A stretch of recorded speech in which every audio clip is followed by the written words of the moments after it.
Everyone noticed him the moment he stepped into the wedding hall, though not for the reasons he deserved, because he wore an old charcoal suit that had been pressed carefully but had seen better decades. His shoes shined to a dull reflection rather than a mirror gloss.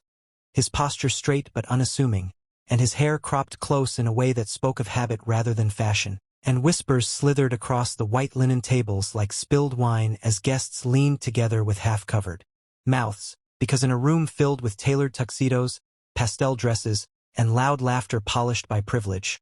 the black man near the back row stood out as an interruption, as if he were a typo in a carefully curated sentence, and the mocking started softly at first. Raised eyebrows, snickers about the help being lost, jokes murmured about whether he had wandered in from the parking lot, and even a bridesmaid's careless laugh as she whispered that he must be someone's +1 charity case. And through it all he did not react, did not stiffen, did not lower his eyes, but simply took his seat when ushered, hands folded neatly, gaze forward, as if patience itself were a language he spoke fluently. And when the officiant began to speak, the whispers should have died. But they didn't, because mockery often grows bold when it believes it has an audience, and someone behind him muttered that the groom's family must be trying to prove something,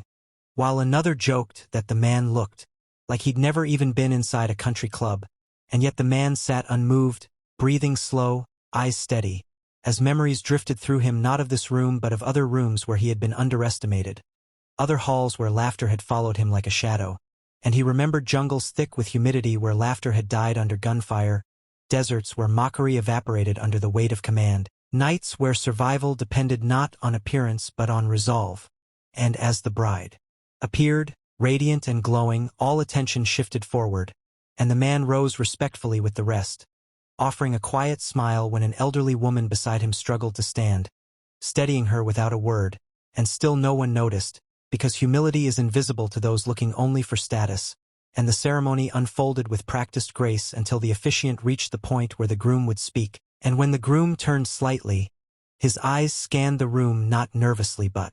deliberately, as if searching for something or someone. And when his gaze locked onto the black man in the back, the groom's jaw tightened, not with anger but with emotion carefully restrained, and the room felt an odd shift, a pressure change like the moment before a storm breaks. And then the groom did something no one expected, because instead of continuing his vows, he straightened fully, heels together, shoulders squared, and in a movement so precise, so unmistakable, that it could only belong to one world, he raised his right hand and delivered a flawless command salute directly toward the man everyone had mocked. Fingers aligned, elbow angled, eyes sharp, and the sound of the room vanished, because silence can be louder than applause, and the bridesmaids froze mid-breath, the officiant faltered, and a glass clinked somewhere before being hastily stilled, and the man in the back did not immediately respond. Not because he was confused, but because respect demands acknowledgement, not haste, and when he stood, the years seemed to fall away from him as he returned the salute with equal precision, and in that instant, the mocking laughter of moments ago felt obscene, because something sacred had just been revealed,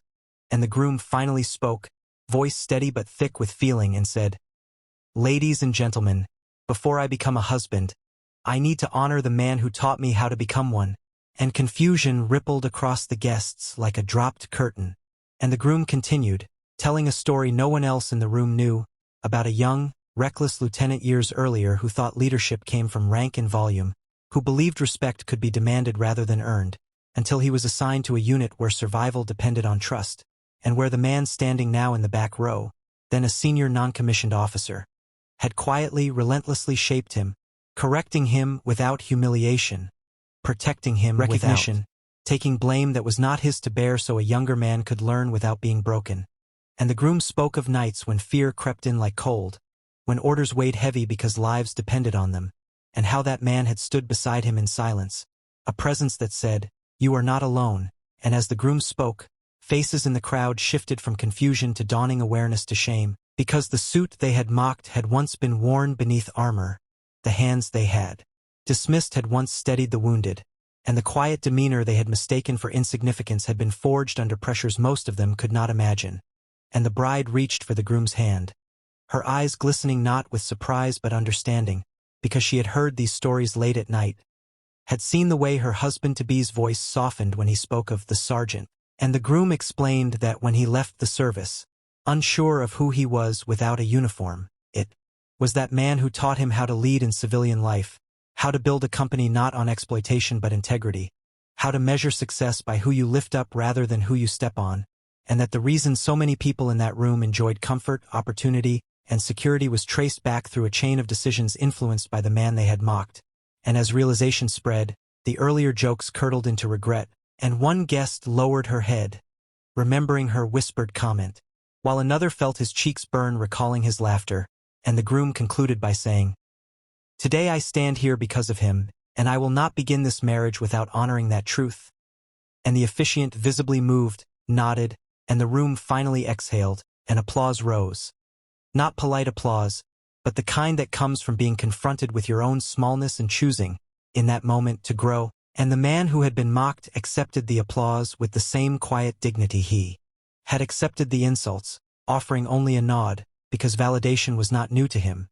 But neither was forgiveness, and after the ceremony, guests approached him one by one, awkward apologies tumbling out, hands extended hesitantly, and he met each with grace, not absolving lightly but not humiliating in return, because leadership, once learned, is not unlearned. And later at the reception, as laughter returned, cleaner this time, humbler, the groom asked him to speak, and he did briefly, saying only that he had followed many leaders but respected those who listened, that he had survived many storms but trusted those who prepared, and that love, like command, was not about control but responsibility. And as the night wore on, stories emerged, twists unfolded as people realized that the nobody they had dismissed had quietly funded scholarships, mentored at-risk youth, refused lucrative offers that compromised his values, and turned down public recognition because he believed the work mattered more than the credit. And the final twist came when the groom announced that the man would be the godfather of their future children, not as a symbolic gesture, but because he embodied the kind of strength they wanted in their family. And as the band played and the dance floor filled, the man slipped outside for air, standing under the stars that looked much the same everywhere, and the groom joined him, thanking him again, and the man smiled, saying, "You didn't need to salute me." And the groom replied, "Yes, I did." And inside the hall, the echoes of mockery were gone, replaced by a lesson no one would forget, that dignity does not announce itself, that greatness often enters quietly, and that sometimes the highest-ranking person in the room is the one everyone overlooked. And if you're still here, if this story made you pause, reflect, or see the world a little differently, then subscribe now, because stories like this remind us who we can be when we choose respect over judgment. And this was only one wedding, one salute, one moment, but moments like these are how change begins.